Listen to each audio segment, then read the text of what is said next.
درود بر شما. ببینید بینندگان گرامی، ببینید این همبستگی سرتاسری که بین مردمان گوناگون ایران بعد از طرح شعار زن زندگی آزادی به وجود اومده و در عین حال هم به خاطر این دهکده‌ای شدن جهانی در واقع یک همبستگی بین المللی هم با این جنبش مردم ایران در واقع به وقوع پیوسته، ایجاد یک وحشت و واماندگی در سیستمی کرده، در حکومتی کرده که قاصر از در واقع پاسخگویی به آنچه که مردم میخواهند هست و سرمایه‌گذاری زیادی کرده در ارتباط با مناطقی چون بلوچستان و کردستان و منطقه عرب‌های الاهواز که اینها تجزیه طلب هستند و خوشبختانه این همبستگی باعث شده که این در واقع طرح نقش برآب بشه، برخلاف آنچه را که جمهوری اسلامی ایران تمام تلاش کرده. به همین دلیل هم هنوزم تلاش شد داره در واقع مناطقی مثل کردستان و بلوچستان رو به شکلی تبدیل بکنه به اینکه یک نیروی درگیری نظامی در واقع وجود بیاد تا برای سرکوبش توجیه خیلی محکمتری داشته باشه و در این حال سپورت یا حمایت بخشی از جامعه ایران رو که نگران در واقع یک پارچه ایران هستن داشته باشید. خوشبختانه در این رابطه ناموفق بوده. ببینید آن اکیپی که فرستاد برای تو بلوچستان در واقع و هم اکنون آقای رئیسی رو فرستادم توی کردستان، دقیقاً انعکاس این مسئله از بخصوص بعد از لو رفتن این سخنانی که در درون درهای بسته بین خود نیروهای امنیتی شده، دقیقاً نشانگر این هست که به وحشت افتادند از این که دیگه مردم سابق نیستند، متحد و همبسته هستند و در این حال هم آگاه به حقوقشون و حمایت بین المللی هم از جوامع مترقی بین المللی هم دارند. به همین دلیل تلاش داره که به شکلی این همبستگی رو به هم بزنه و به خاطر همین مسئله است که هر کجا میره با قول معروف سیاست چوب و چماق داره میره، چماق و هویج داره میره. به همین دلیل در وقتی که رفته بودن توی بلوچستان پیش مولوی عبدالحمید صحبت‌های دیگری رو کردن، ضمنی که برال بهش تذکرم داده بودن، ولی وقتی که رفتن زابل صحبت‌های دیگری رو کردن. این همین قضیه هم در ارتباط با مسئله کردستان هم دقیقاً مطابق به نعل هست که جمهوری اسلامی، سران جمهوری اسلامی ایران با توجه به اینکه الان به این نکته رسیدن که این جنبش الان سر باز ایستادن نداره و همچنان ادامه داره که میخواد بره و این ترسی که از مردم ریخته دقیقاً در اون صحبت‌های لو رفتهشون مطرح هست که دیگه ترس از مردم ریخته است به خاطر اینکه چیزی ندارن از دست بدن. با توجه به اینکه میرن به این هم در دیدارشون از سیستان و بلوچستان هم بعدش مولوی عبدالحمید بسیار انتقاد کرد که بیشتر آمدن تا ارعاب کنن به جای دلجویی از مردم و حالا آقای رئیسی هم همینطور معترضان رو به تلاش برای ایجاد ناامنی متهم میکنه وقتی که میره دیدار میکنه با مردم سنندج. شما فکر میکنید از این چه فایده‌ای حاصل میشه برای اونها؟ جمهوری اسلامی هیچ فایده‌ای نمیتونه حاصل کنه به دلیل اینکه مردم الان دیگه فریب جمهوری اسلامی رو نمیخورن. به همین دلیل هم جمهوری اسلامی در واقع اون نگرانی خودش رو مطرح کرده که ما دیگه مردم رو نمیتونیم به عنوان فریب خوردگان مطرح کنیم با توجه به این آگاهی که در واقع از طریق هر در واقع معترض خیابانی با اون تلفن موبایلش به عنوان یک واقعا گزارشگر هست به تمام دنیا. به همین دلیل هم این نگرانی در میان سران جمهوری اسلامی ایران از اینکه ترس مردم ریخته، از اینکه نمیتونن بهشون فریب خورده خطاب کنند و بخصوص از اینکه خود جمهوری اسلامی اینو میدونه که ناتوان از پاسخگویی به خواستهای مردم است، در نتیجه هرگز هم حاضر نیستن به قول معروف به شکلی هم که اونجا یک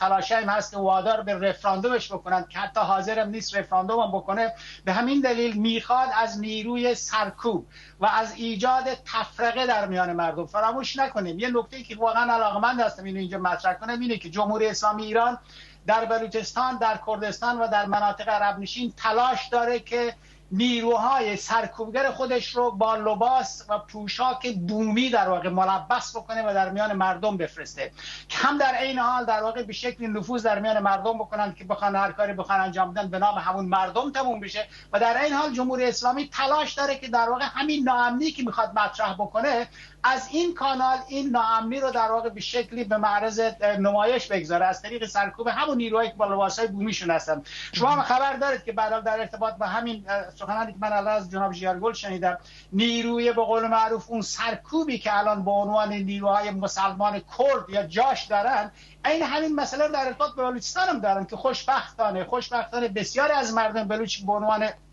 برای بسیج عشایر بودند. اینها در واقع بسیارشون تفنگاشون رو تحویل بسیج دادند و رفتند و اعلام همبستگی کردند و این همبستگی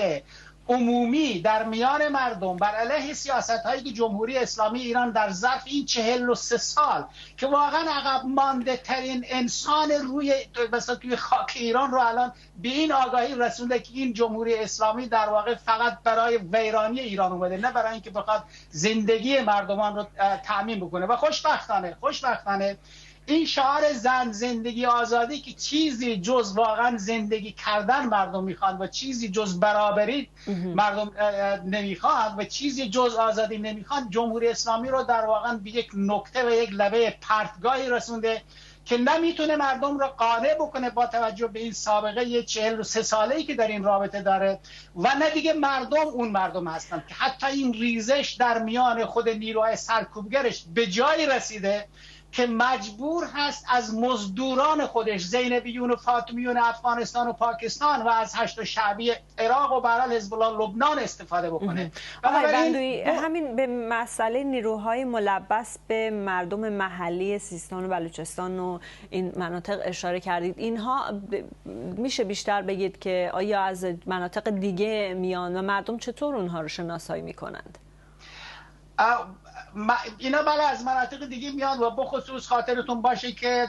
چندین 10 اتوبوس از بلوچستان پاکستان که مرکز کویت باشه از اون مسیر آوردن و وارد بلوچستان کردن و بعضی هم از اون مسیری که مرزی که نزدیک به دریای بلوچستان دریای عمان به هر حال هست از اون مسیر هم وارد کردن که به طور مشخص اینها لباسهاشون شبیه لباسهای مردم بلوچ است با توجه به اینکه به هر حال بخشی از همون ساکنان فلات ایران هستند. اما خب چهره ها از یک سو و از سوی دیگر در واقع اون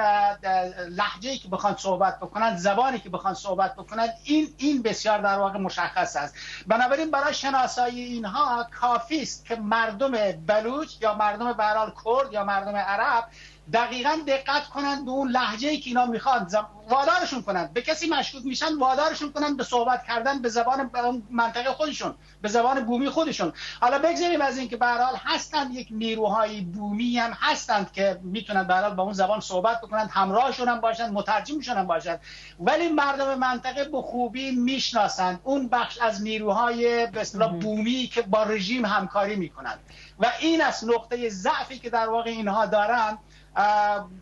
به نظر من کاملا ساده است برای اگر برگردیم به بحث سفر مقامات حکومتی به سیستان و بلوچستان به کردستان، آیا فکر میکنید که در این مناطق مشروعیت سران جمهوری اسلامی بیشتر و بیشتر از باقی نقاط ایران زیر سوال رفته، از بین رفته؟ دقیقاً به دلیل تبعیضات مزمنی که در ارتباط با این مناطق بوده و بخصوص با اون تبعیضات، حالا اون تبعیضات به قول معروف قومیتی که ویژگی‌ها هویت‌های قومیتی هست، ملیتی هست، هر چی اسمش رو بگذاریم، به جای خود تبعیضات مذهبی در واقع حتی همون مذهبی ترین مردم این مناطق رو نسبت به جمهوری اسلامی بی نهایت بدبین کرده و کلا مشروعیت نظام در میان اون مردم از بین رفته است. ببینید کسانی که حتی از همون جاشایی که صحبت شد اینجا در واقع بسیاریشون یا همون برال بلوچه هم که ما هم داریم با بحران بسیج اشعری بعد از اینکه برای آقای شوشتری اون زمانی که رفته بود و این مسئله رو انجام داد، عمدتاً به خاطر اون فضا و جو گرسنگی و بیکاری است که برای مردم چاره جز همکاری، برای بسیاری در واقع چاره جز همکاری نمیگذارن. به همین دلیل این رژیم واقعا مشروط خودش رو در میان سرتاسر ایران و به ویژه در این مناطقی که دچار در واقع این تبعیضات مضاعف بودند از دست داده و قابل جبران هم نیست. مردم باور هم نخواهند کرد. ممنونم از شما. رحیم بندویی، فعال سیاسی بلوچستان لندن با ما.